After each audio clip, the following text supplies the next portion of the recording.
I want to start today with a question. Do we forgive as easily as God requires us to forgive? I know for myself that I sometimes have a hard time forgiving people that have done me wrong. And I think that is very much the culture we have currently, one that doesn't like to forgive, thinks it's weak or it's unfair or it's not necessary.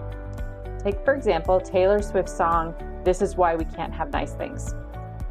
Sorry, Swifties, I don't even know the full song, but this one line did catch me and I do remember it. It says, "'Cause forgiveness is a nice thing to do." I can't say that without laughing. Sorry, Swifties. But anyways, that line just broke my heart a little bit. Because I look around every day, especially with our political environment presently, and see more and more how it is losing not only the beauty of forgiveness, but the necessity of it. And this song just kind of further pushes that forgiveness isn't necessary. In fact, the very thought of forgiving someone is a laughable matter. So let's just take a minute and ponder what unforgiveness truly does. It causes us to hold on to things. And when we hold on to those things, we keep hold of anger and bitterness and resentment towards the wrong that was done to us, all the while thinking, that'll show them, they'll see how wrong they've done me. But does it? Not really, not in the slightest. But we laugh thinking that we are the ones that don't need to forgive. But internally, we are clinging to that hurt and that pain so hard that our heart is just growing cold within us. The person you are holding that unforgiveness from may not even know it. And if they do, they probably don't even care. It may not affect them at all. So here we are, clutching this wrong that has been done with all that anger we can muster, not even realizing that the anger is spreading like a wildfire to those around us. It's affecting people closer to us rather than the person that we're refusing to forgive. That hurt that we refuse to let go of is hurting others more than that person that hurt us. I can understand this. I've been hurt so many times, especially in regards to friendships. This has caused me to not be as open, to be guarded, to place walls around my heart just to protect myself. But that's caused me to have friendships that don't flourish like they could. It's caused me to shut people out that God has placed in my life to help me overcome those hurts of my past. But I have refused to let go of it. It's not easy when that pain is so deep. But it is important, and it's a work in progress. I'm a work in progress. I'm going to share a Bible story that is a great example of how we should forgive one another. It's found in Matthew 18:21 through 35. Then Peter came to him and asked, "Lord, how often should I forgive someone who sins against me? 7 times? No. Not 7 times," Jesus replied, "but 70 times 7. And he goes into a parable.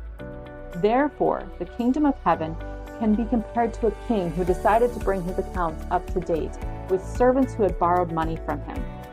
In the process, one of his debtors was brought in who owed him millions of dollars, and he couldn't pay. So his master ordered that he be sold, along with his wife, his children, and everything he owned, so he could pay this debt. But the man fell down before his master and begged him, 'Please be patient with me, and I will pay it all.'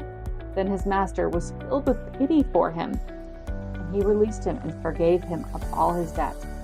But when that man left the king, he went to a fellow servant who owed him a couple $1,000s. And he grabbed him by the throat and demanded instant payment. His fellow servant fell down before him and begged for a little more time. 'Be patient with me and I will pay it,' he pleaded. But his creditor wouldn't wait. He had the man arrested and put in prison until the debt could be paid in full. Now, when some of the other servants saw this, they were very upset. They went to the king and told him everything that had happened. Then the king called in the man he had forgiven and said, 'You evil, vile servant, I forgave you that tremendous debt because you pleaded with me. Shouldn't you have mercy on your fellow servant, just as I had mercy on you?'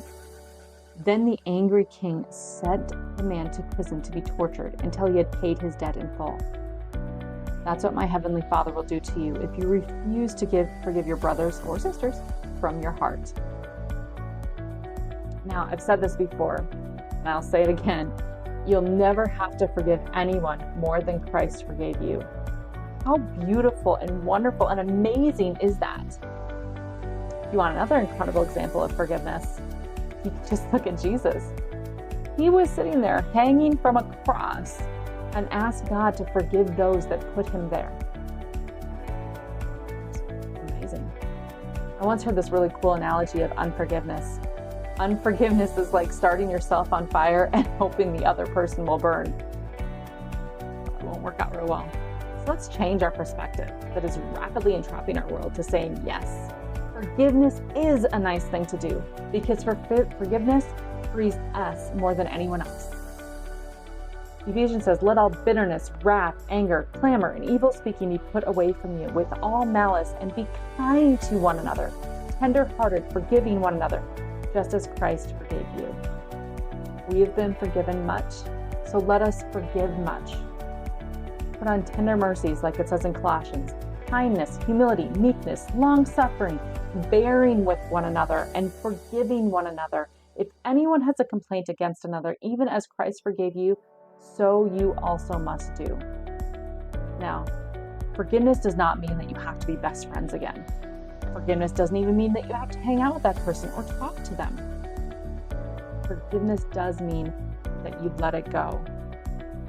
Let the pain, let the hurt, and rest in the joy and peace that Christ gives you freely. I think that's something our world needs right now.